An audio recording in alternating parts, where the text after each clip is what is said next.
First time ever, the Memphis man, nationally known as the founding father of identity theft, speaks out. He reveals how he stole the identity of several Hollywood stars and corporate executives and millions of their dollars.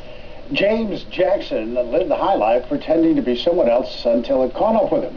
And now just out of federal prison, he says he doesn't want to steal anymore. He wants to help. Our colleague April Morris joins us with this exclusive interview. April?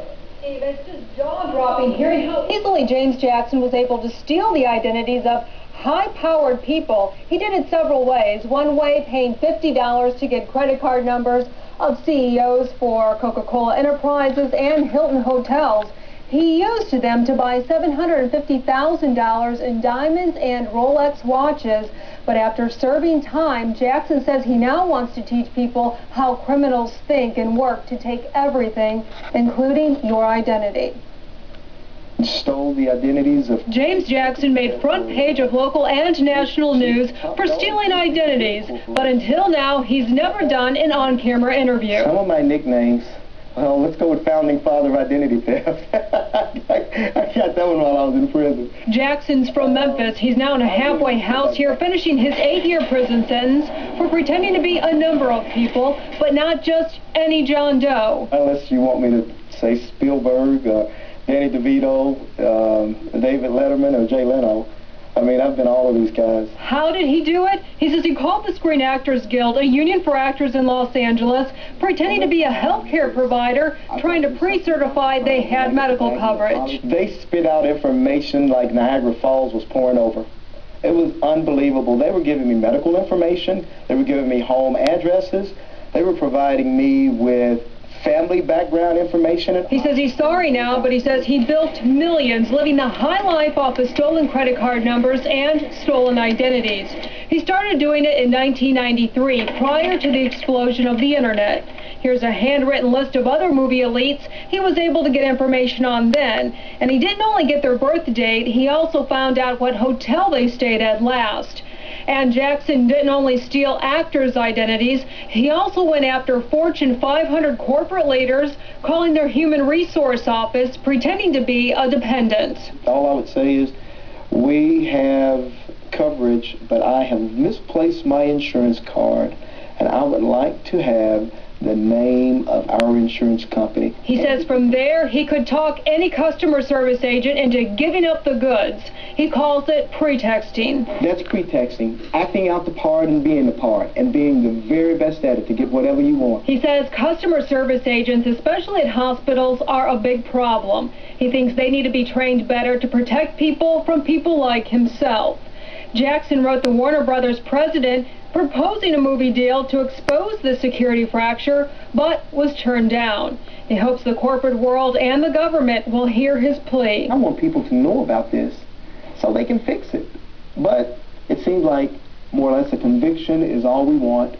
We'll leave this gap wide open. Jackson only targeted the rich, but he says it's the normal people who are really affected. We knew it was one of the places. Like April McDowell and Amber White. They know what it's like when a criminal gets your personal information. They went to lunch at Germantown's Mr. B's and had their debit card numbers stolen.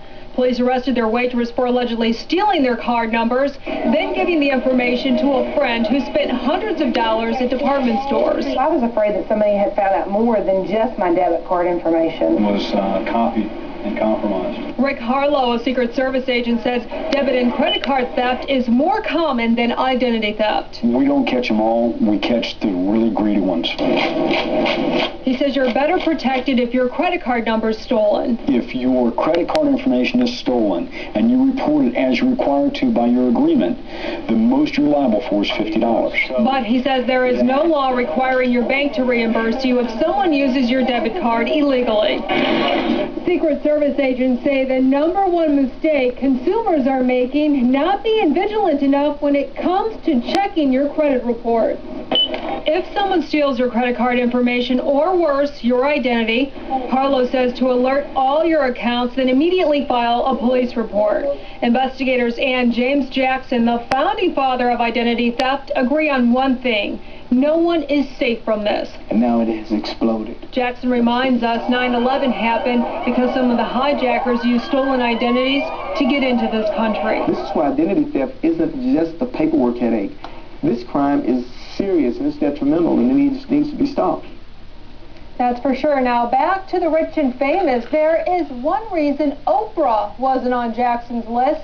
Her father is a barber in Nashville. Jackson would drive there just to have him cut his hair, and so he could possibly learn her secrets. But he ended up genuinely liking Oprah's father so much, he decided to spare her. And, you know, he really talks highly of Oprah's father. But, you know, as he gets adapted back into society, he has a real job now. He's working as a customer service representative. Good for him. He's smart enough to do anything. Wish he had done that. Yeah, he is. I mean, he will blow you away really just talking to this guy. You can tell. Wow. So how did he get caught? Well, this is how he got caught. Being a little too greedy, as, you know, the Secret Service agent said, apparently, you know, he was using stolen credit lines, and he bought some jewelry, and the feds were tracking him. He had that jewelry delivered to a hotel in Cordova, and they followed that delivery guy, and that's where they got him. Wow. They're very good. All right, thanks a lot. That was very interesting. Very interesting.